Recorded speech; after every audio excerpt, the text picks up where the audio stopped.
Nowadays, the mankind is watching, astonished, the extraordinary and unusual worldwide fact that moves daily as in a giant billiard table. Enormous ciphers flying around as bits and bytes at the speed of the light, transferring from one point to another of the planet.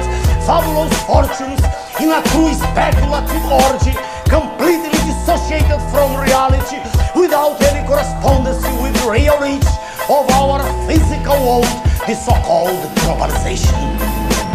It seems to those not fully aware, and we shall include here sadly the great majority of citizens, that this process is creating a world in which everyone will have access to a higher standard of life with greater social justice. That's what comes to us by the media as a cure for the biggest world problems. As a matter of fact, it is necessary to be pointed out that only 2 to 3% of all those transactions raise into $3 trillion a day.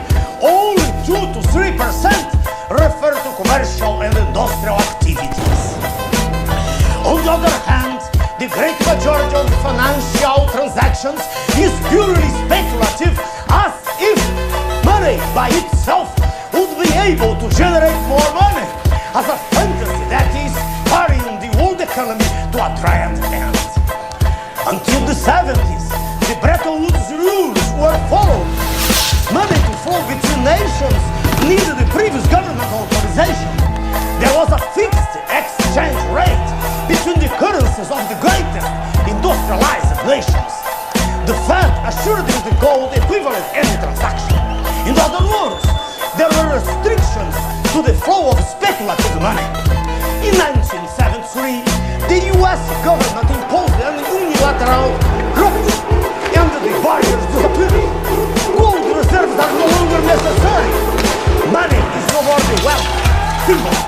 It is the wealth proper, a fiction in such a way that goes to the edge of insanity, is supported by a group of worldwide institutions, the so-called international financial system. And here are included the IMF, the World Bank, the World Trade Organization, and so on. That is the money empire, the false money, the real speculation, conducting the mankind to its ruin and destruction. Well, gentlemen, it is with that false money that mega speculators through the world are willing to buy the real riches of all developing countries.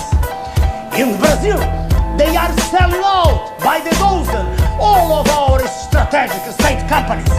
Right words are these. They are giving away all of our strategic resources, including Vale do Rodolfo Company, the greatest iron mining company in the world, by only $3 billion, equivalent to less than half of 1% of its estimated value. In Brazil, we have the greatest reserves in the world of niobium, titanium, first quality quartz. We are the greatest gold producers in Latin America. We have the richest subsoil in this planet, and we are seeing our riches going there cheap to the industrialized countries. President Clinton, during the Summit of the Americas in Santiago, recently said, "Your prosperity lifts ours, our prosperity lifts yours." Is that really true? From the Brazilian states of Amapá and the Minas Gerais, we carried millions of tons of manganese sold by insignificant prices. Now, in those Brazilian states, we have only big land craters, holes, and our manganese rests in Pennsylvania. It's now part of the US strategic inventory. In the future, we'll have to pay whatever price they want for that same mineral. Let me call your attention to another fact. We are not only the richest country in the world, for while in at least one state of the US it is necessary the desalinization of water for having fresh water, we have 21% of the fresh water resources on the planet. We are the fifth country in territorial extension. We receive solar energy all year long, all over the country. That huge and inconceivable amount of energy is partially stored on the bones of atoms and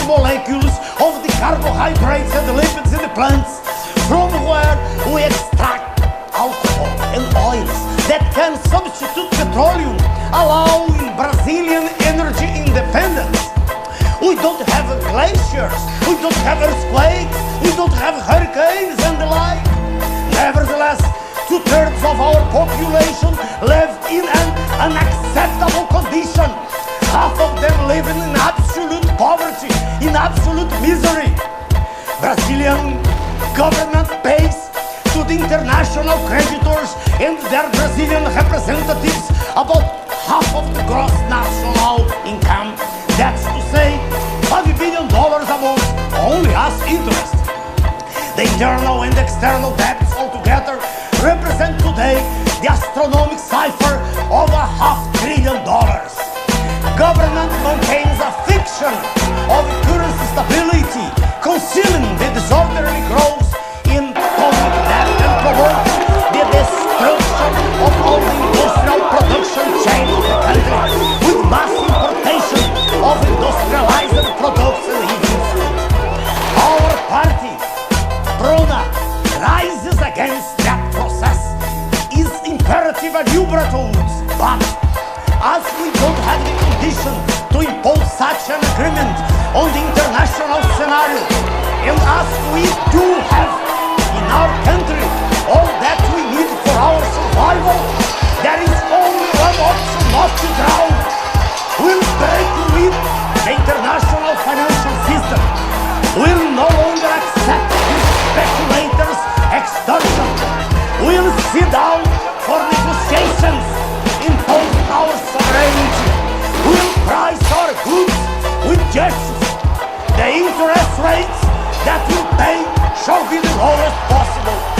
That is the only way to proclaim our economic independence. Thank you very much.